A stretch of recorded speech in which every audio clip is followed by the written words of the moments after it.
Hey everyone, this is George Wood, the Tattooed Pastor, and this is The Sober Truth. I am excited today to talk to you about how faith and recovery are intimately linked and have a powerful role in helping people heal.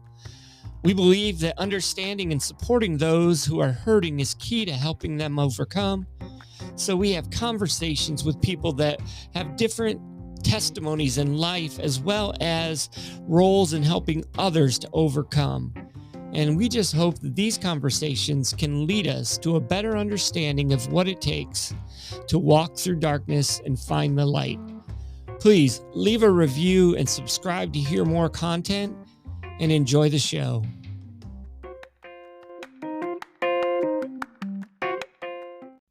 Hey everyone, it's George A. Wood, the Tattooed Pastor, and I am here with the Sober Truth Podcast. And today we're going to have a raw, real conversation with Pastor Tommy, where we're going to look into, what mental health looks like in the church, what addiction can look like in the church. And with Pastor Tommy, we're also going to talk about some other topics like racism and how the church's response should be, or at least his church's response to these things.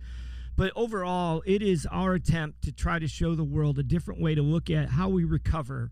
And recovery is different than just addiction. Recovery is how we, as believers in Jesus Christ, the one who died on a cross for us to have this life, how do we go about living once we come to know him?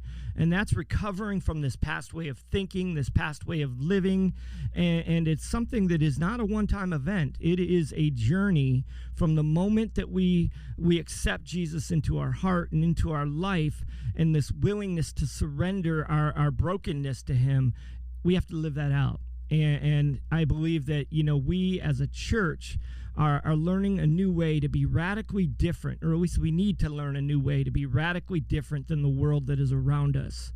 And so today I'm sitting here with Pastor Tommy from Crossover Church. And let me just say this, not to make you feel weird, but when I started working on my book, The Uncovery, over a year and a half, 2 years ago, I put on a wall like a list of people that I really wanted to sit down and talk to.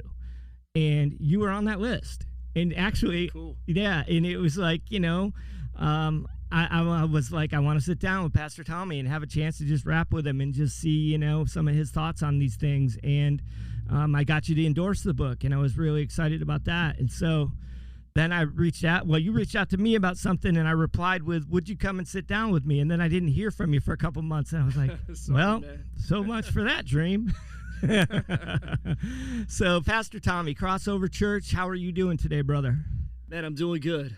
It's been a good year, despite all the crazy stuff going on in the world and the uncertainty that we're still going through for the last couple of years.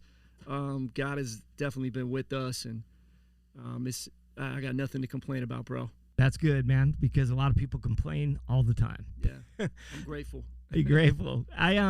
First thing, let's get kind of straight. I don't even know. I've known you for, believe it or not, it's going on. I think I first met you. You were at your building like maybe 2 buildings ago. It was when you were doing your Tuesday night things. I think it was on Tuesday nights for kids. Thursday nights, yeah. It was probably 2007 when I first met you. Now, I wasn't anybody, so you probably would have no idea meeting me, but I met you back then on one of those nights, and I was like, I think you still had your dreads. Braids. Braids, yeah. Had it braided up. And I was like, this dude is cool. But you go by, we're in the inner city, man. There's a little bit of bass for you. We got a little bass. I go by Urban D. Urban D. That was kind of like just the Lord dropped that in. A little bit of bass in the background. I know, right? And we didn't say anything. People would be thinking it was. So as always, when you listen to this podcast, you should know we are in the inner city, and we've had everything from, sirens to gunfire and everything going off behind the microphone. It's real, baby. It's real and raw. It's real and raw. But so you go by Pastor Tommy, Pastor T, Urban D. Anything else I should know about? Nah, that's good. You got it pretty much. Urban D 813. Urban D 813. That's my social media handle because Urban D was taken. So oh man, I had to rep the area code here. Urban D was taken already? Yeah, it was. It's some like Mexican rock band or something. Oh, wow. For Okay. For real. For real. So you come from Philly, right? Yeah, originally from Philly, All right. but been here in Tampa now for over 2 decades, man. So this is home. This is home. That's awesome. Now, when you were in Philly, when did you come to know Jesus? Yeah, so I actually grew up in the church. I had to because my dad was a pastor. Oh, So boy. I was a PK and believed in God, and, church was all right. But when I became a teenager, I started to get sucked into the street environment and hip hop and just that whole vibe. And it was a totally different world than what I saw in the church. And it kind of attracted me and sucked me in for a while. And I kind of went through a rebellious season, even though I was made to still go to church. I definitely wasn't living it. I was doing a bunch of things outside of the church, and even many things my parents didn't know about at the time. But yet I still had that faith foundation, and I believed in it, but I didn't want to live it right now because I'm like, I'm young. I want to go have fun, and maybe I'll get back to God when I'm older, but let me just go have some fun. I want to taste the world. And quickly I realized that, within a few years, like the world really, everything they told me, I was trying to fight it. Yeah. Like, the world ain't got nothing for you. Oh, yes, it does. It maybe got a little something. And, but, soon I realized it was empty. And by the time I was 18, 19, that's when I really started, coming back and searching for God and making my own relationship with him, studying the scriptures. Look, is this really real? I didn't want it to just be my parents' faith, but I was trying to answer a lot of these questions that my friends and things I was asking as well.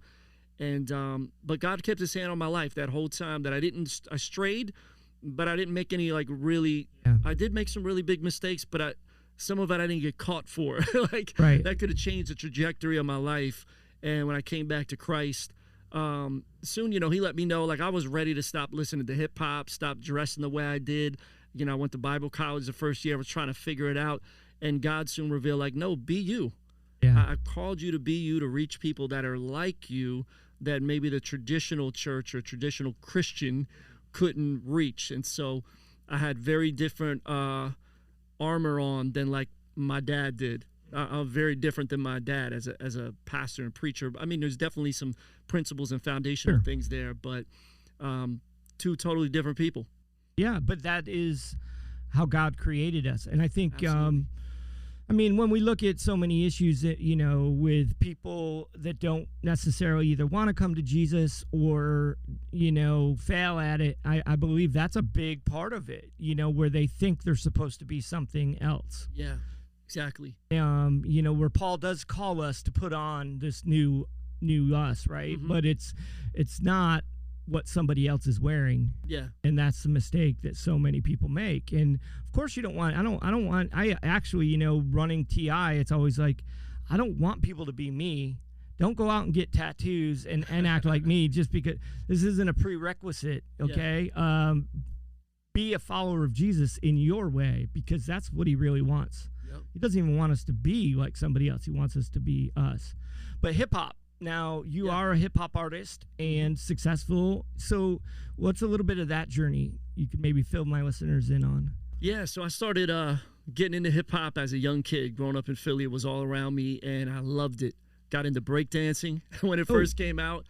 Was doing graffiti art. So it first came out, hold on, stop. We got to stop this right here. I'm talking the 80s, bro. How old are you now? Hey, man. Come on. Your audio guy just asked me, man. I said, how old do you think I am? He's like, maybe 35. I'm like, dude, I love you. I love you. You're great. Yeah. No, are we talking Breaking 1 or Breaking 2? I'm talking like the original. The original. 84, 85, something like that. I was just a young kid in elementary school. But, and I got into graffiti. That's why I love that fist behind it. I love graffiti. On that with all the tags on it. And then started rapping on the bus and just, then started writing my own songs. And a lot of it wasn't even godly. But then, as my life turned to Christ, I started to write, some lyrics for God and started performing at my college and some talent shows, and then at some churches, and then we developed a ministry when I was in college where we went to different juvenile detention centers and inner city outreaches, and we would rap. I had a whole group. And then when I graduated Bible college, I just, I so much wanted to still have a group, but God soon was like, no, you just need to do music solo. Right. And you can have other people collaborate with you. But so I became a solo artist and put out my first independent album in the late 90s. I actually did two. And one of the singles from the second album got placed on a national compilation album.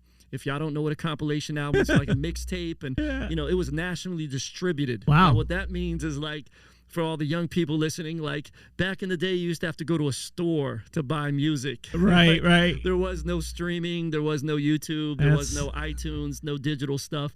It was all physical. And so if you really were going to, like, reach a lot of people, you had to be signed to a label, and then they would get your album into stores. And that's how you could really reach the masses. Now, there was definitely successful indie artists, but you were literally selling it out of your trunk. Right. There was no Instagram channel you had. There was no TikTok, no YouTube.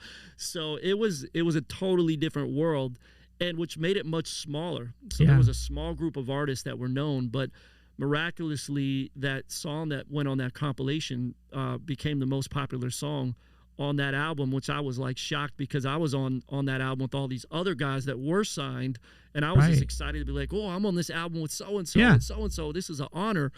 And my song became the most popular one and charted on some internet charts, and some record labels started calling me. Wow. So I ended up signing my first record deal in 1999, put a national album out, and that really put my music on a national platform, and it put our church on a national platform, because I was the youth pastor at the time, and inside of my album cover was a picture with me with all my kids. There was like 200 kids, a multi-ethnic group of kids, and a paragraph under it talking about the youth ministry we're doing using hip-hop and basketball leagues and talent development classes with breakdancing and acting and all these different things. And so suddenly we started to get all these phone calls, and email just had came out recently. Right. Emails, and people started visiting us because everyone comes to Florida on vacation. Was it here in Tampa? At the location you were at. You Wow, went to in no 2007. kidding. Yeah. So, and people come to Florida on vacation, so they'd be like, "Man, we're going to go to Urban D's church when we go down to Florida." Wow. And so we just suddenly had all these people looking at us like we were the experts of urban, multi-ethnic, hip-hop youth ministry. And so we started a conference in the year 2000. Because of that, we started Flavor Fest. That's when Flavor Fest started. Train leaders. Wow. Because we're like, man, we can't help all these people. Like, we need to, like, do an event where we can train them all at one time. And so that's how it kind of got kicked off. Yeah. Wow, I did not know that. So you weren't even the original pastor? No. The church started in the early 90s. I came in 96, right fresh out of Bible college. I graduated Bible college that year and started the youth ministry. They never had a youth ministry. There was like 40 adults and literally like one teenage girl that dad went to the church. Wow. And so the pastor was like, listen, you have full freedom to reach the kids in the neighborhood, because we don't really have any kids, but we want to reach kids. And they were doing Sidewalk Sunday School in College Hill. They would go down there for children. But when those kids would get to be 11, 12 years old, they would lose them because they didn't have anything for them. Yeah. Like, we want to continue to reach these kids and have a vibrant, urban youth ministry. So I was like, okay, I'm here for it. And so, I always joke around and say, Paul, he made tents to support his ministry. Yeah. Me, I rapped. I rapped. So the church wasn't really able to pay me much in the beginning. It was a small little urban church. But, I was like, well, man, I'm going to go wait tables and cut hair and hustle. That's what I did through college. And my pastor was the one that challenged me. And he said, you just need to make an album and do your music and go around do ministry. And you could sell your albums and get love offerings and just get some merch. And I was so naive to music. I was like, what? You could do that? I thought you had to be signed, And so that's how I first did my 2 indie records. And the goal was just, hey, I love hip hop. I want to get this message out to people. And a bonus is it'll be my job. Yeah. But I never imagined I would get signed to a national label. And so my ministry went from doing stuff locally here in Tampa and regionally. I would do a lot of stuff in the area, and I was busy. I was doing 5, 6, 7 concerts a month here in the area and in Florida, to suddenly when I became national, now I'm getting phone calls to go. I was still doing 5, 6, 7 things, but now I was getting on planes, almost every week to go travel to different cities to do concerts, and they were much bigger, still doing local stuff too, but God expanded that, and more and more people were then also being exposed to what we were doing at Crossover. Yeah. I'm older than you think, bro. Yeah. I think I actually know, but I'm still in my 40s. I'm hanging in there. I'm hanging in there. So you were ahead of like Lecrae, ahead of like Andy Mineo, all these guys that are well known now. You were out there doing the thing before most of them, right? Yeah. And so you mentioned Lecrae. Story about that you might not know is Flavor Fest. What we do every year, it's a urban leadership conference. We train urban leaders, urban practitioners, pastors, church planners, nonprofits, all that kind of stuff, outreach ministries in the urban space. But then at night we have these hip hop festivals. Right. We bring in the top names in Christian hip hop. And then from the beginning, my heart has always been, I want to give indies a platform to be on the same platform as some of these well-known people. So we had a whole artist submissions process, and we would have about 10 indies each night that would do like a 5-minute set. And then the main artist, there'd be maybe 6 or 8 of them. They would have like a 10 or 15 or 20-minute set. So it'd be a whole like concert night. And so one of the guys that submitted to get a 5-minute set, an indie, was Lecrae, 2004. And, he shared the story himself many times that Flavor Fest was the first music festival he ever performed at. When he performed here in Tampa at the Ritz a couple years back, he didn't even know I was in the crowd, but he's like, man, I always would love coming to Tampa. How many of y'all know about Flavor Fest? And the crowd was like, Yeah. And he's like, man, I came back in the day and I did an artist submission and they gave me 5 minutes. And he was like, who would have known that 5 minutes would turn into a movement? Wow. And I was in the crowd like, wow, okay. Like, it was cool.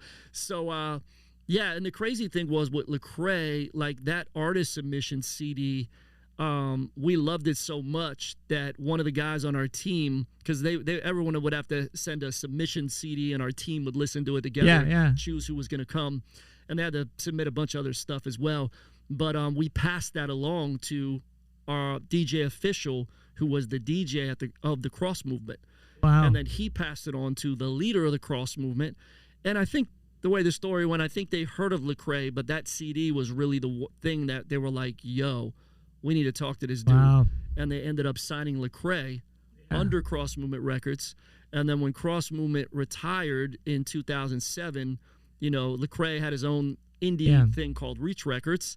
Reach had sold enough records that they were known. Lecrae had sold enough that he was able to get his own distribution deal and really just went full force with Reach Records. And, Cross Movement was the top of CHH, but then Lecrae took it even to a whole nother level. Wow, that is crazy, man. Yeah. I did not know that. Yeah, so I got lots of Christian hip-hop stories for you, bro. Yeah, man. Well, that actually ties into, like, when I think, sometimes we do these things that are great ideas, but did it ever make you long for, like, what you see them achieve? You know what? I'm grateful. I'm happy for them.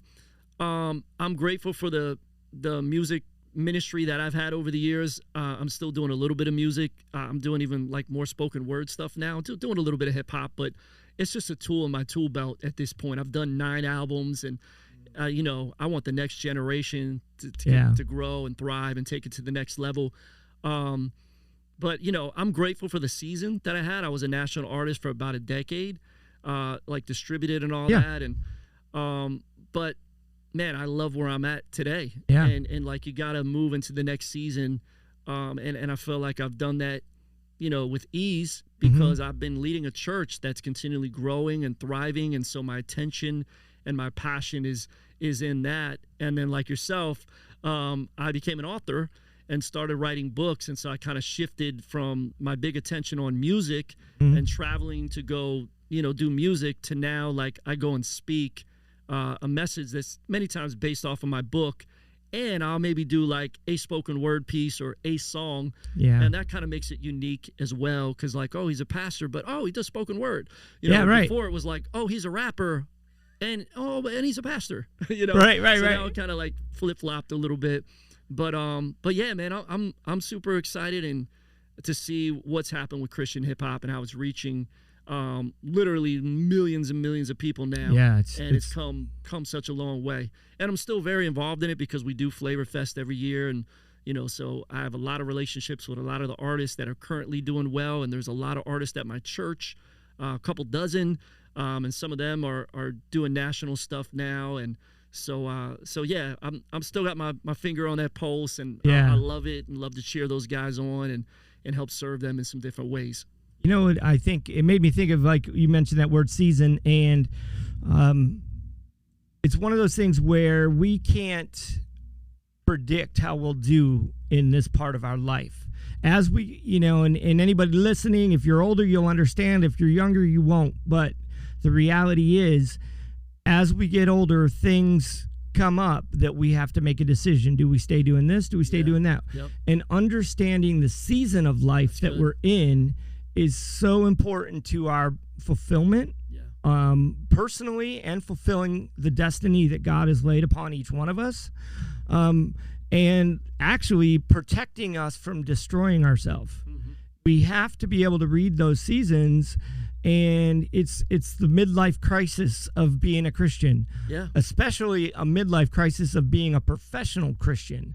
Mm-hmm. And as one of the things I really respect about you is all these years later, still headed in the same direction, still doing the same thing, just doing it better and better. Yeah. Where how many pastors do we know or have we seen that didn't do well in the season of life and said, well, maybe I'm supposed to do something else. Mm-hmm. And that's okay. Everybody's, you make your own decisions and whatnot. But I do believe that one day we're all going to be at that age where it's like retirement time, and you're going to have to look back and say, what did I do with what I had? Yeah. What did I do with what the Father had given me? Did I honor that, or did I let my flesh, somehow start to speak into that and take control? And then did I lose something that I could have done more with? Yeah. That's a big thing, man, and it's a heavy burden sometimes, especially to guys like yourself that are so talented. And let's just face it, there's multiple things that you could do. Yeah. And the truth is like, but what does God want you to do? Yeah, absolutely. You know what? There's been seasons of my life where I would try to dip my toe into something else because I'm very entrepreneurial. And I would say so. God will be like, nope, he'd slam the door. That's good though. Stay in your lane. And so for me, I've God's been like, just stay in your lane, do ministry type stuff. I'm going to bless that. You could be entrepreneurial in the ministry space, like I talked about, even with my books. I started my own publishing company, and God's blessed it, but I haven't went off and started I'm going to start a real estate company.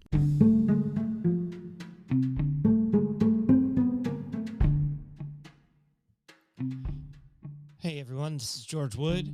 Really hope you're enjoying this episode. If you could take just a moment and review, and please subscribe for more content, I would greatly appreciate it.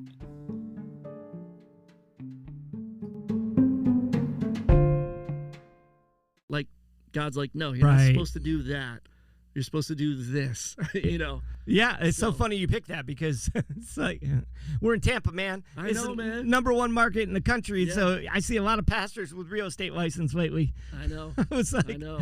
I'm almost like, okay, if you're a real estate person, I need you to unfriend me on Facebook because there's a problem here in Tampa. It's called gentrification, and we need less of that. So we need more of people just know your lane, man. Know your lane. Yeah. We need some more affordable housing. We need some, and nobody's dying to sell that. So there's not a lot of profit. We're working on it, man. We're working on some stuff. Well, that's actually my next question to you, man. I wanted to kind of branch into that because I think where so many pastors, they're very concerned with their four walls and what's inside those four walls and their flock, as they say.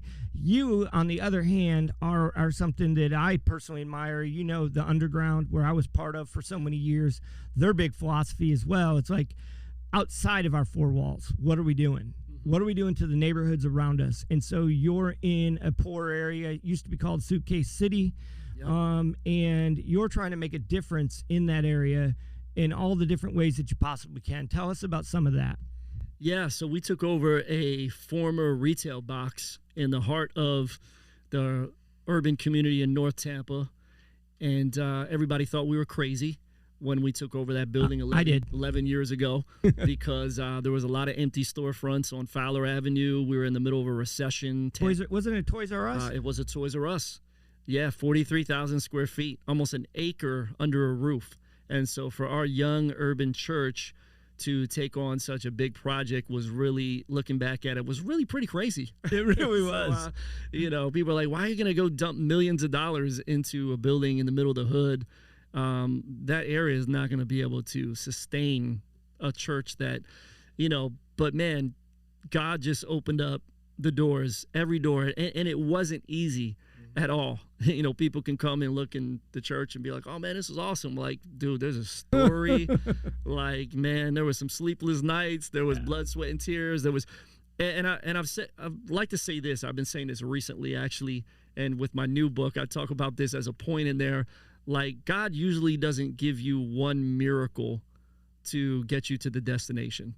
And we're always looking for that as people, right? We want that silver bullet. We want that one. We want that big check or that one connection or that one door to open to just get us to the destination. And it rarely ever happens like that. I love that in the book. But you're telling it. You also tell it in the story. I forget the verses you use along the way in that scripture or in that part of your book. I love that. I know. Yeah. So it's really like it's lots of little miracles along the journey that keeps us leaning in and keeps us depending on God. And that's really, you know, a big part of our story. And so we moved in 2010, the end of 2010. So we've been there over 11 years now. And first couple of years were really challenging financially. It was tight, but God provided just enough to keep us breathing. But the ministry went through the roof. I mean, we had hundreds of new people coming. We were seeing hundreds of salvations, hundreds of baptisms. And honestly, bro, we were overwhelmed a little bit in those first few years because we had so many new people coming in that were unchurched and dechurched and had a lot of brokenness. And there was only a smaller group of people in the church that were stable, solid, mature, even financially stable. Because a lot of the new people coming in, they really didn't have much to contribute. They were just consuming. And that's the season of life they were in, and we want to bless them. But there was a strain, there was a tension that we had. Like, we would have staff meetings of we're doing another big outreach again, and we're like, you know, there was a staff member that was like, oh my gosh, we can barely keep up with all the people we have now that are struggling. Now we're going to put more people into the mix. And so it was that tension for us, man, what do we do? So we just had to keep discipling people, and that takes time. In the urban context, it takes even longer because there's all kinds of layers of baggage and things that it takes years to work through. It's messy at times, and there's lots of shrapnel and there's lots of failed stories, and that hurts, but there's some miracle ones, and you got to hold on for those, and and there's lots of miracle ones, but you got to be prepared that there's gonna be some tough days, but God gave us tough skin and helped us, and we've seen a lot of lives transformed, and we're at a season now where, there's still challenges. There's been challenges, obviously, the last few years with everything with the pandemic, but man, we're in a really healthy place, and I feel like it's been a season of harvest because we planted so much. But during harvest, if you know about harvest, there's still a lot of work. There's still a lot of work. Get out there and harvest it. I actually, I grew up in upstate New York, and I've harvested, bales of hay, and it's a lot of work, man. Get something clear. It's a lot of work to harvest something. So now, outside your church, though, you're a big proponent of affordable housing. You're involved in all kinds of stuff on the city level. You're trying to, you called me a couple years back, and you were like, man, I'm looking into storage containers, and could we build these out for people? And you have had all these ideas, and really trying to make a difference. I guess my wife even shared with me last night, you were doing on your Instagram or something, talking about how people can bring money back in their business, and you're all over the place trying to help people that are struggling outside of your church. And so that's not something a lot of pastors are doing. They're not getting educated on what's happening in the housing market. They're just worried about who's coming in my church on Sunday morning. They're not worried about okay, I got a person coming in who's homeless, but should I actually be worried about the fact that there are no homes out there for them? Should I try to do something about that? Should I try to talk to the city council, find out who's in charge of these areas of city planning to make, a voice for the voiceless. So what are some of the different things you've been doing trying to systemically make a difference outside of your four walls? Yeah, so our church where we're located in that neighborhood that once was called Suitcase City has now been rebranded as Uptown. Oh, it sounds much better. And there is a lot of great things happening in Uptown, but there's still a lot of problems. And it's going to take decades to address all those things. But there is a lot of redevelopment happening. Now, a lot of that redevelopment currently is happening on land that previously wasn't housing. So that's cool. But I sit on this advisory board. I've been for several years because it's an innovation district now. Mm-hmm. And so they tapped me on the shoulder and they said, you're a stakeholder here. You're one of the biggest, organizations that's making a difference. And so they noticed that. So if you're doing something in the community authentically, like, they can't ignore you. And so they tapped us on the shoulder. And the cool thing was, even some of the people that are in positions of leadership and some of those things, they're believers too. Right. So they're like, they're inviting us in, inviting us to have a voice. And they know we have a big influence in that area with all the stuff that we've done over the years with serving people. So I get to sit on that board. And one of the main reasons I'm on that board is, and this is what they say, but I'm always I'm one of the voices there that's trying to hold them accountable. We don't want gentrification to push people out. Right. Okay. But it's going to if we don't really make some moves quickly. And not only has Tampa just been developing, but then in the last 2 years, the prices have just went through the roof. Yeah. So now even in the hood, the rents have gone up. Since 2 years ago, the rents are up $500, $600, $700. Yeah. Above what they were, and we have the cheapest rents in the city. In that area. I know around here there might be a few spots too, but it's definitely challenging. Everybody's getting squeezed. So what are the solutions? And so the other day, I had lunch with. I'm always trying to network with different people in different realms, and so I sit with people that are multimillionaires. And the other day I sat with somebody that walked to the church that didn't even have a car. Right. And I took them home.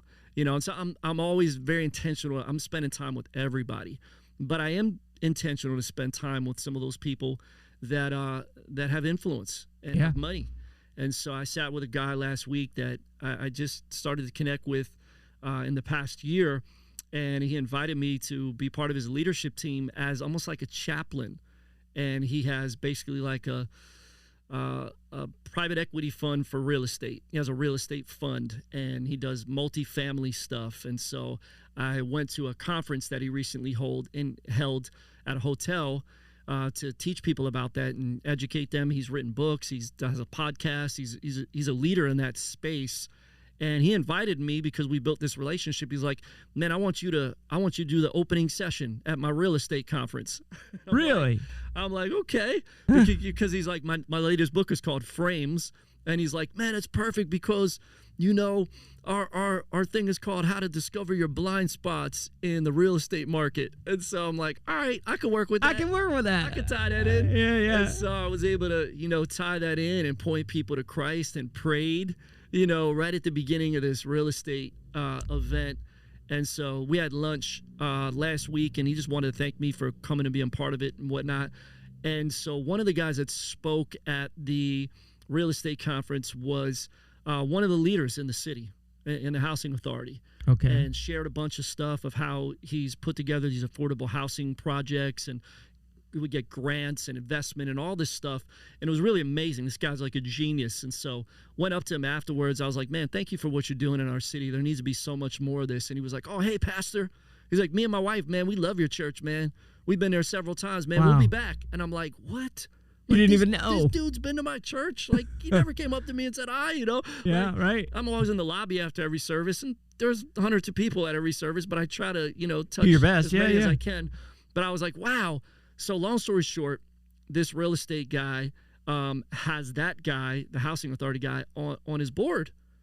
And so we just had this conversation at lunch, and we have a nonprofit called Love Our City. The church does. It's a separate entity. It's non-religious, and we do a lot of our outreach initiative stuff through that, so we can even get other partners and grants and funding from it. And so I said, man, so we're doing great at betterment with Love Our City, but our big passion and heart has been we want to develop this arm of development. Like we want to help, not just better people's lives and give them food and serve them, give them a backpack, give them a toy at Christmas. All that's good, but they're going to need another backpack next year. And you might even enable them and they'll be ticked off if you don't have a purple one. Yeah. You know what I mean? So we want to teach them not only how to be able to afford their own backpacks. I love the way one of my friends says it. You don't just want to teach a person, you don't just want to give them fish, you want to teach them how to fish. But let's take it a level further. I want to teach them how to own the pond. I like that. That's good. Let's teach them how to be owners. Right. And so anyways, long story short, we're in this conversation now of creating a fund for Love Our City and doing some affordable housing projects together because these guys are connected to where they have some different connections sometimes that, there's some sweetheart deals that fall into their laps. And so I'm excited about that because that's been a passion that we're finally going to be able to make some progress in that. And it's about connections because, affordable housing, if you're going to do some kind of development, it's millions of dollars. Yeah. It's not like, hey, let's raise a couple $100,000. Right. Like, it's millions of dollars in a city like Tampa, and it's so needed more than ever. But, God can do the miracles. He can line up the right people. There's funding out there. There's people that, need tax write-offs and there's opportunity zones and all that kind of stuff. You just have to be around the right people and the smart people. And so God is beginning to put some of those things together. And we'll talk more about that, I'm sure, even offline. But I'm excited about that, man. That's a beautiful thing. And, because it is a problem, and it is one of those ones where it can be insurmountable if you look at it, because it's overwhelming. Oh, it is. It is. Like I've had this, my wife and I have been having this discussion between just us where we bought our house in the inner city, 10, 11, 12, 13 years ago. And it went from $70,000 to now like $500,000. Right. Wow. And it's a good investment, bro. But it's a you would have never known back then, right? Never. No way. but like the question though is, well, the house is like just an old beat up house. It would have to be leveled. But what's appropriate for a Christian to do? Do you take the cash and get out? Yeah. But you just made the problem worse. Yeah. And then on the other hand, for your sake, like, where would you go? Well, there's that. We're not going anywhere anyways. Know, but where would you go? Because everywhere else is just as expensive. But if you were, if you were going to move to Ohio, would it be right to take the cash, or would it be right to try to be like, no, I'm going to make a difference and take this cut and just sell it at like what it should be sold at? Yeah. It's a challenge that I don't think most Christians even consider. Yeah. No, it's like this separation between, we love the separation between church and state in the sense of like, this is a state issue. I'm going to make the cash. I'm not going to worry about the church. Where it's like, no, man, it's a church. Like my neighborhood where it's all very poor people, and any house on that street that sells for a lot of money is going to push those people out one day. Yeah. Because it's other people are going to see opportunity, and opportunity is like a real thing. And now it's like, even with the things that do exist for the poor, whether it's Section 8, things of this nature, there is no Section 8 anymore, because the houses that were Section 8, those guys are like, I'm going to sell and make some cash. Yeah. So it's like the resources that are there for the poor are even becoming very, very, very scarce. Yeah, and a city like Tampa, there's just so many people moving here. The demand is far outweighing the supply, and it's putting so much pressure. Yeah, it's unbelievable when you really look at it, how fast everything has happened in the last few years. Nobody would have seen this happen. Yeah, a lot of things have happened in these last few years that none of us would have seen happen. And a big one of those is, just the breakdown within the church over issues such as politics and race. Switching gears here totally, I know that. But I really wanted to hear your insight on these two very critical topics within the church. Politics, a political season that we just went through, and now we're on the verge of going back through. during a time where inflation is so high, and so our personalities and so our, people's passions are going to be high. So it's going to be another brutal season. Yeah.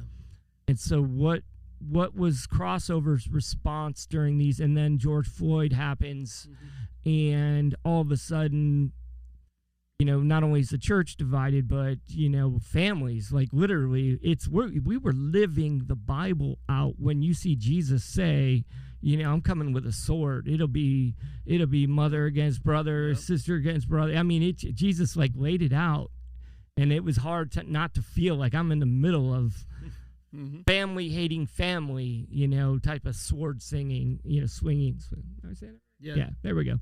But so anyways, man, maybe just, what are some of your thoughts on how you guys handle things? Are you trying to prepare in any way for what's coming? Yeah, it's definitely been a very divisive season, and our church is very diverse. Yeah. So the potential could be there for it to be very divisive in a church like ours. So we're multi-ethnic, we're multi-generational, and the third one, which I think is even really the most important one, the most challenging one, I would say, is we're multi-class.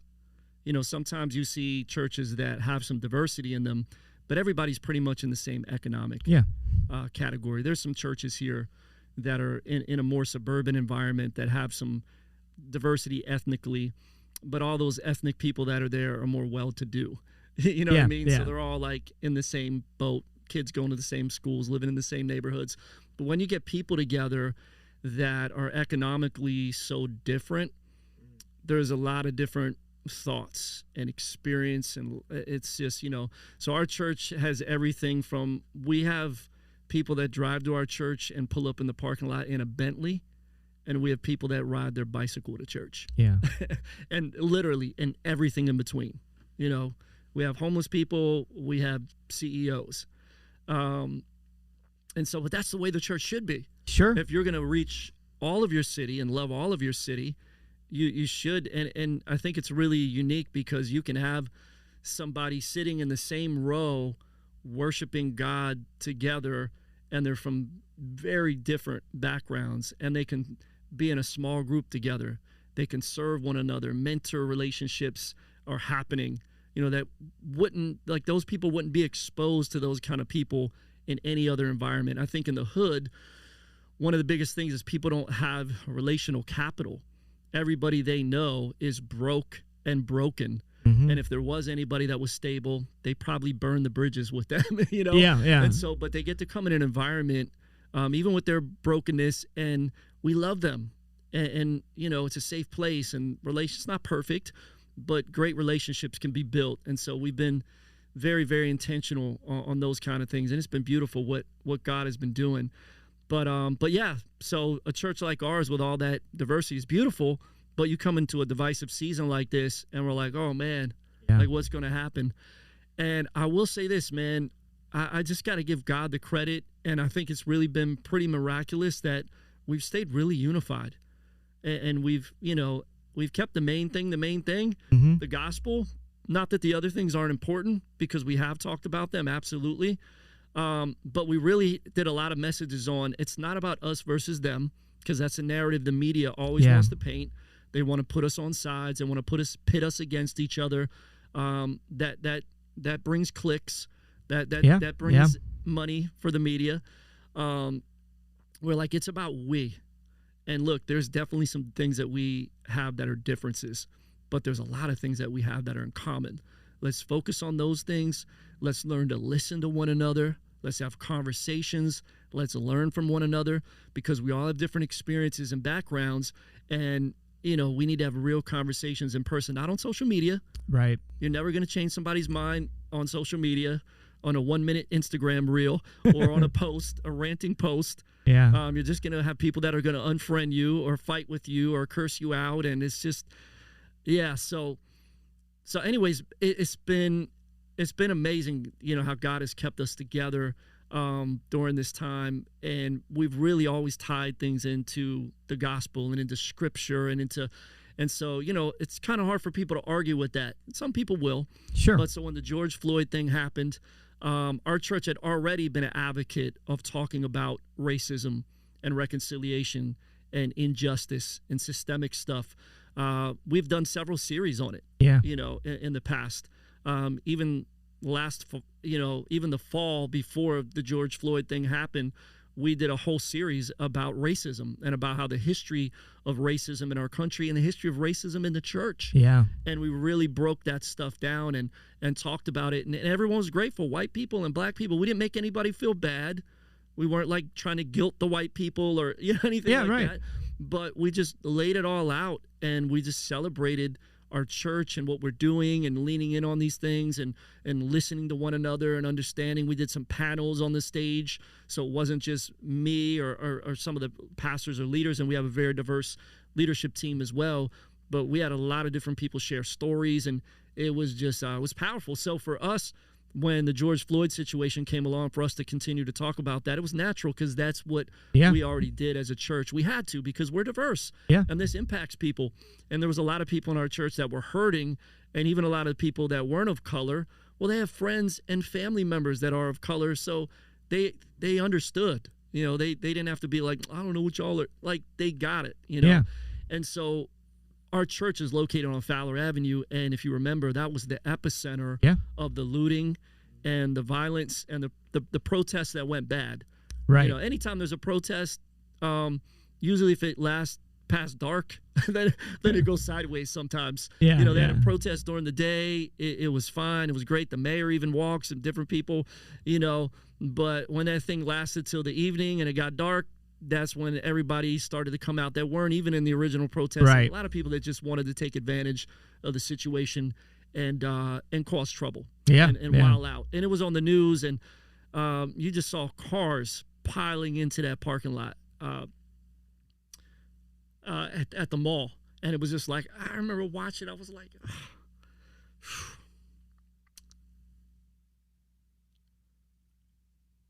sorry, bro. I was like, that's my neighborhood, man. That's 2 blocks away from our church. Those, we saw the flames. We saw the flames going up from the businesses we knew the owners. They were our partners, bro. Like, we're doing this grocery drive-through at our church, and the day before, like, we bought 300 hot meals from Saigon Bay, this great couple that were family-owned business, and we were blessing them, buying meals from them because the restaurants, they were all impacted from being closed, and the pandemic and takeout was down, and we just wanted to keep them in business. And we created this fund in the Innovation District to help locally owned restaurants. And so, we had just bought 300 meals from them. And the next day, like, I'm watching on the news, like, the Champs started on fire, and that was right next door. And so then their business burned down as well. And it was just like, man, this is crazy. This is like surreal. Like, we see this stuff happening in other cities, but I've lived here for, a couple decades and never seen anything like this here, and never would have thought that would have happened here, but it was right there. And we're worried about, like, is the church going to be okay? Yeah. Now, we do a ton for the community, and so the neighborhood knows us, but there was a lot of people going to those kind of events that weren't even from the neighborhood, that were just trying to cause trouble. And some of those people don't even like the church. Sure. So all that to say, like, the church was fine, but our neighbors on both sides and across the street were broken into and looted, and we were one of the few businesses that was untouched, on the street. And so everybody started to call us, like the city, our city councilman, the Innovation District. We did an emergency Zoom meeting with all the leaders. Like, what do we do? Tommy, what are you guys doing at the church? I was like, well, we're doing a prayer walk Saturday. And they were like, can we come? And we didn't even really think about, we were just like, our church is going to get together. We're going to go pray. We're going to walk Fowler Avenue. We're going to go up to the mall, and we're going to pray. And so we're like, can we come? And his light went off suddenly. It was like Tuesday. Everything happened Saturday night into Sunday morning. This light went off, like, oh my gosh, like, Like, we could just invite everybody to come to this. This could be a moment for us to help bring, some unity and bring some healing and some peace. And so we decided to then promote it and say, hey, we're doing this thing called the Uptown Prayer Walk. Yeah. And it poured that day, of course. I know. I was there, man. Yeah, thank you for coming, bro, walking with us. But there was still over 400 people that came and walked with us. I think there probably would have been over 1,000 if the weather would have been nice. Easy, because it was brutal. It was pouring. We all had to have umbrellas. But man, the diversity of the crowd that was there was government leaders, there was celebrities, there was activists, there was police officers walking with us, pastors, rappers. There was a little bit of everything there. And we were very intentional, bro, that we're not letting any politician get up and talk. We're not letting any government leader get up. The only people that are going to get on the microphone are pastors. Yeah. That's it. Because we don't want this to turn into something. This is a spiritual, this isn't a protest, this is a prayer walk. And we're going to pray for healing and reconciliation, for peace in our community. And so we started in our parking lot, you remember, with worship. We're going to set this off with worship. And that was the first time, we had worship together in months because we were closed. I know. Everybody was saying that. Yeah, so we were all out there in the parking lot, just even to hear, we had been doing church online, but to hear people singing together, to hear people clapping together was I missed that. Yeah. So we just set it off with worship, and then we had a truck that we rented from somebody, a DJ truck with music, and we were playing worship and even some Christian hip hop as we rolled down Fowler Avenue, and the police shut the street down for us. And so we all walked behind, went up to the mall, to the parking lot, to the exact spot where the SWAT line was trying to hold all the protesters from breaking into the mall just a week before. And we set our little stage up there, and we had different pastors pray over different things, over reconciliation, or pray for the businesses. And people from the Saigon Bay business, we blessed all their employees and owners with gift baskets and gift cards, just to appreciate them and help them kind of through that time. We tried to do the same thing with Champs, which was the sneaker store that got burned down right next door to them. Funny story about that is Champs said to us, you know what, we don't we're taking care of our employees, don't worry about it. But we want to bless you guys. We want to give you some gift cards to give out to people in the community. We're going to rebuild, and we're going to come back. And we're like, really? And we're all going to come walk with you. Every manager from every store in the Tampa Bay area is going to come walk with you. Wow. And they came that day. And the dude rolled up on me, the guy I was talking to on the phone. He rolled up on me, gave me a stack of gift cards from Champs. Bro. I know, man. It was $50 $100 gift cards. It was $5,000 of gift cards to give out, and we just wanted to bless them, and they came and blessed us, and we used those gift cards to bless so many different people that needed it. That's so powerful, man. So many cool stories. So even in the middle of that heavy time, we were able to bring a light to the community, bring people together, and really just for people to look at the church in a positive way, as a reconciler, as a healer. And a church like ours had credibility to do that.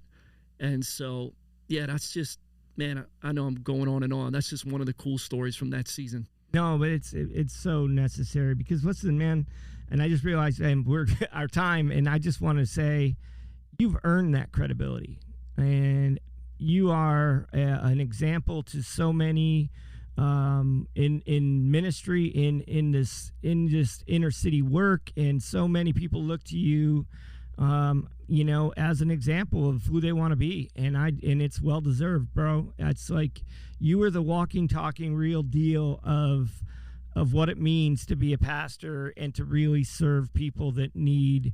Listen, when you work with people like I do, like you do, it's not, you're not working with people that got their crap together, but here's the thing, they're more authentic because they know who they are.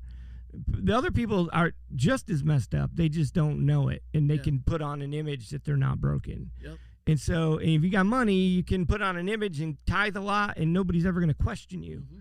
But when your life is a mess, and when you're on a bicycle, and then, it's like 1 week you're sleeping under a tent somewhere, it's like no, man, I need some help, and we all need that. And you are just an example of what that means to be somebody who's faithfully there. You've said so many things today that are just so like powerful to me. You know, just the point of being out after every service and trying to talk to every person, trying to be interacting with everybody that you come across. That's huge, because majority of pastors are known to try to avoid people. They're like, we're supposed to shepherd people. It's like pastors are known to like our sheep. You can't get to, some pastors got lines of defense before you can get to them. Yeah. And you know that's true. Yeah. And they sit in their office and they write their sermon, and then they avoid. It's like, man, it doesn't take much to be a good preacher if all you do is prepare for one talk a week, man. Mm-hmm. It's like, do the deal and then preach on Sunday, and you'll preach out of that. Yeah. And that's you, man. And I'm just so encouraged by you. I have so many things I didn't even get to that I have to have you come back sometime. I would love it. Cool, man. I'll definitely come back, man. It's a cool spot you got here. I love it. Yeah, man. So I just really thank you, Tommy. Thank you for your work. Thank you for being just this shining symbol of what we should all be striving to do. And I look forward to like getting to partner with you, get you over in our area of the hood. Yeah, man, we got to do a block party here. Yeah, man, that would be amazing. So everybody, this is Urban D, Pastor Tommy, Crossover Church, just an outstanding example of somebody trying to make a difference in his city. And look them up. Look up Crossover. They are just this amazing church. If I could look at a church and say they do it right, it would be this.